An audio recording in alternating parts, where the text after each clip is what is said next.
Hey, Susan, the last few weeks I've been followed online by ads for Noom. So I decided to check it out. Have you heard of Noom before? I have. So what caught my eye about Noom is that it's a personalized weight loss plan.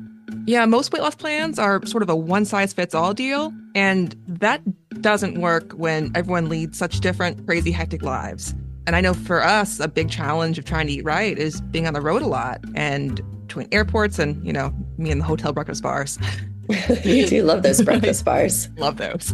A little too much. And that's why Noom is great. It addresses your lifestyle, your habits, and finds the issues in your life that are blocking your weight loss goals.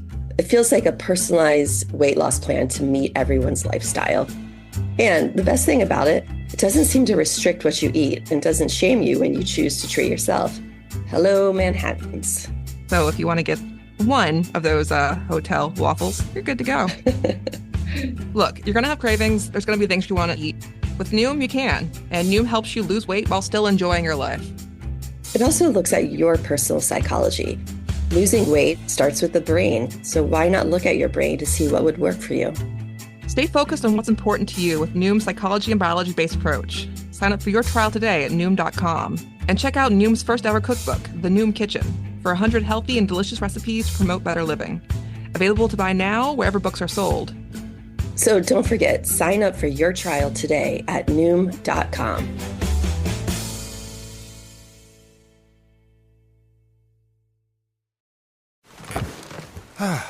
The comfort of your favorite seat is now your comfy car-selling command center, thanks to Carvana. It doesn't get any better than this. Your favorite seat's the best spot in the house. Make it even better by entering your license plate or VIN and getting a real offer in minutes. There really is no place like home. And speaking of home, Carvana will pick up your car from yours after you finalize your offer. Visit Carvana.com or download the app and sell your car from your comfy place.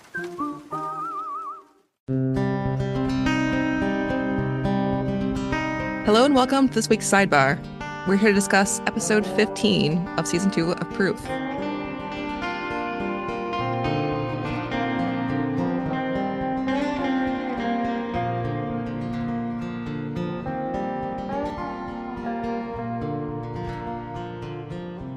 That was actually the third to last episode in this season of Proof, at least for now.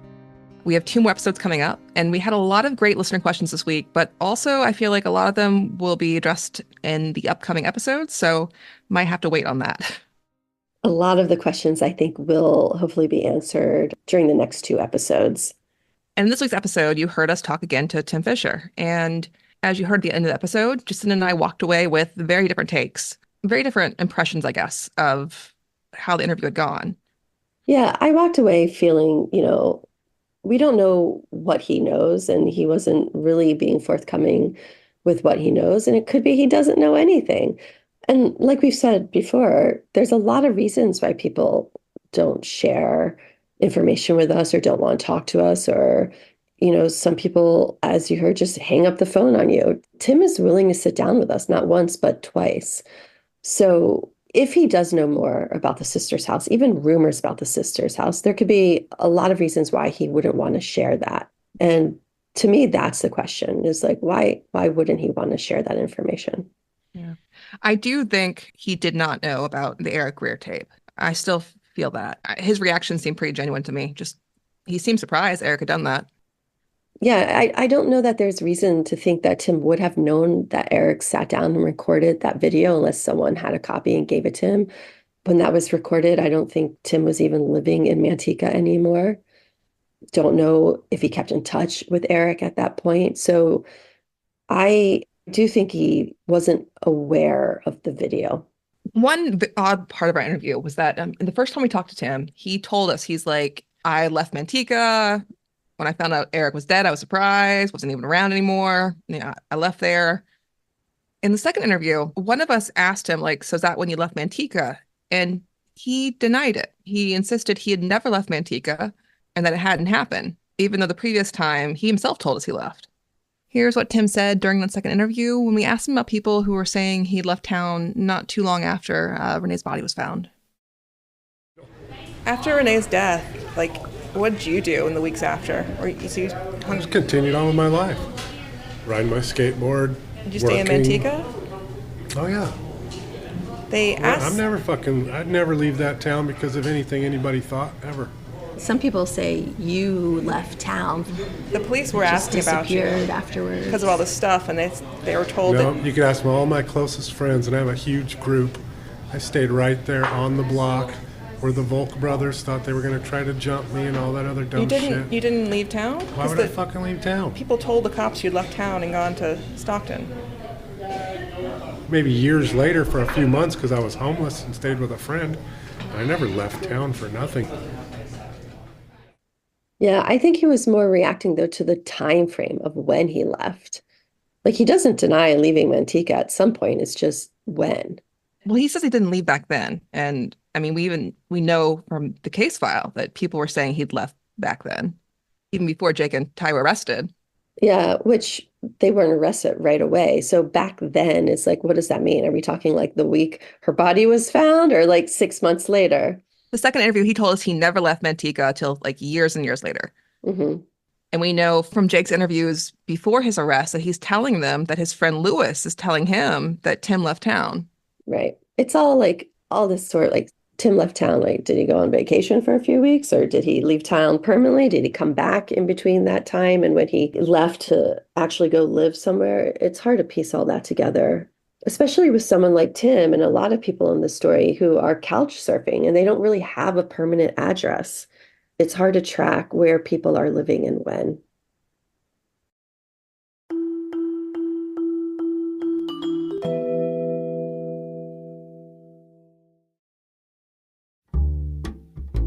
Look, if you listen to the show, you know that Jacinda and I are fueled by food and cocktails. So it is important to us to have good groceries delivered to our door. That's why I just subscribed to Butcher Box. And I think you guys should too. I am super excited because ButcherBox lets you easily find high-quality meat and seafood that you can trust with the ultimate convenience. Delivered right to your doorstep, free shipping always, with curated, customized box plans.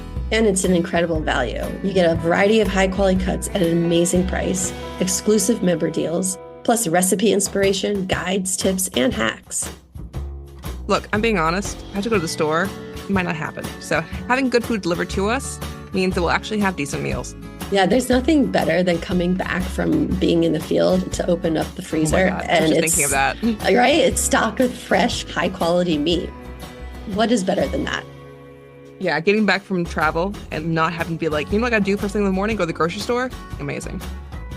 Today, ButcherBox is giving our listeners free ground beef for life with your membership, plus an additional $20 off your first order.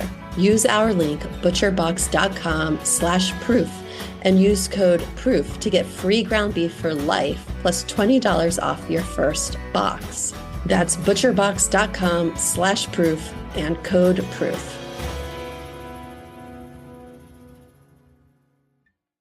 The Coca-Cola Company, Keurig Dr. Pepper, and PepsiCo are bringing consumers more choices with less sugar than ever before. From sparkling, flavored, and bottled waters to zero-sugar sports drinks, teas, and sodas, consumers are taking advantage of these choices. In fact, nearly 60% of beverages sold contain zero sugar. To learn more, visit balanceus.org. So I think, Susan, it'd be fair to say that we all left the interview not knowing exactly what to make of it, but having the sense that Tim knew more than he was sharing. You know, and even that sounds funny, like he knew more. Like, does he know more about the rumors? Does he just know the hearsay and what people have told him, like everyone else? Or did he actually see something and witness it with his own eyes? Like that, we don't know. We also talked to Julie, the older sister from the sister's house, in last week's episode. And we spoke to her for about 15 minutes or so. Like we say in the show, like I think we had the hope in the back of our heads that maybe she'd be able to like give us all the answers, which of course is not how things are ever going to go. But the thing she didn't do was tell us that all the rumors were nonsense, none of this had happened. That's what I kind of expected her to say as well, because that's what she said back then, essentially, to the police. But she definitely was not saying that. She denied knowing anything, but she seemed to accept the possibility or find it not at all impossible that the people who've been living there with her had been involved in something like this.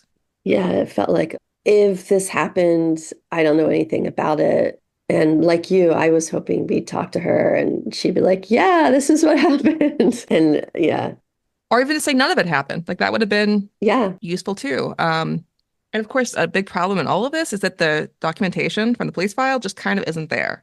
There are a few references here and there to the stories being reported, but compared to the stuff from Jake and Ty, like the investigations into them, the paperwork is so minimal. So there's not much of a record to go on there. Yeah, it makes you wonder if there's a bunch of files, records, paperwork that we don't have, right? I mean, I always wonder that, but The answers could be there. We just don't have access to them. Or maybe they looked into it and was like, this is a bunch of nonsense. It's just crazy rumors. I do think it's significant, though, that Julie told the police something that's very different from what she told us now. Because back then she told the police like there was nothing to it. The whole thing was just a joke taken badly. And the police seemed to have believed that. But from what she told us, I did not get the sense at all that's what happened. Yeah, although she also just didn't really want to talk about it. So she was sort of brushing it away. Like, I don't want to see what I said. Like she didn't want to talk about it. I guess you did remind her what she said back then. Yeah. And she insisted that whatever was in the police file was a lie. Yeah. Who knows? When something like this has happened and you move on with your life and then two random people show up at your door, you're not prepared to talk about it. I wish she had called us back a few days later after she had a minute to like let it sink in. And which happens sometimes. It does happen sometimes, yeah. Hey, Susan, how did you like the audio of Kevin and Anthony joking that they should just leave us there? We would have been doomed. we weren't getting out of there. I heard the tape later. I'm like, you assholes. It actually made me laugh really hard when I heard that. And we would have said the same thing had we made them get out of the car. Or fake driven away. Just exactly. We would have taken it one step further and actually driven down the driveway. Yeah, so like we said, there are 2 more episodes left in the season. However, if anyone out there is listening and has any information they'd like to share, we'd like to encourage you to still call us, even after the show is over. So even though the season's wrapping up, we're not going anywhere. And we'll still be doing updates down the line on how Jake's case is going. So yeah, anyone out there, if you have any information, give us a call. Susan, I love how you say the season's wrapping up. It never wraps up. It never ends. It never ends. Like we continue to work on this around the clock all the time. I'm sure, like you said, there'll be update episodes. And we're still doing like emails and like texts about Jeff Titus's case like often enough. Like it never ends. It never ends. Yeah, it keeps going. So the idea that it wraps is like, that's just not the case. But it does mean there'll not be weekly episodes after the 17th episode. Although you saying that has probably now just jinxed us. Jinxed us. And next week we'll be like, actually, we made a mistake and there's an extra episode. I just tempted the fates. We are coming to a close. How about we leave it at that? And because of that, we're going to keep it short for the sidebar this week. But stay tuned for Monday for episode 16, where you'll hear from some new voices that you've not heard in the show yet so far. Some new voices and voices with some really kind of interesting new information. So tune in Monday and find out more about who left that anonymous comment on the website about the ghost hauntings at Home Depot.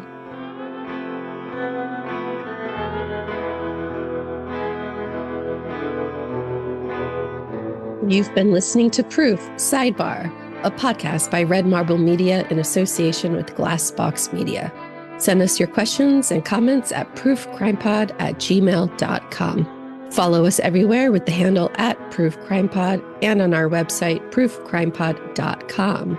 Regular episodes drop on Mondays, and you can find sidebars on Thursdays. Thanks so much for listening.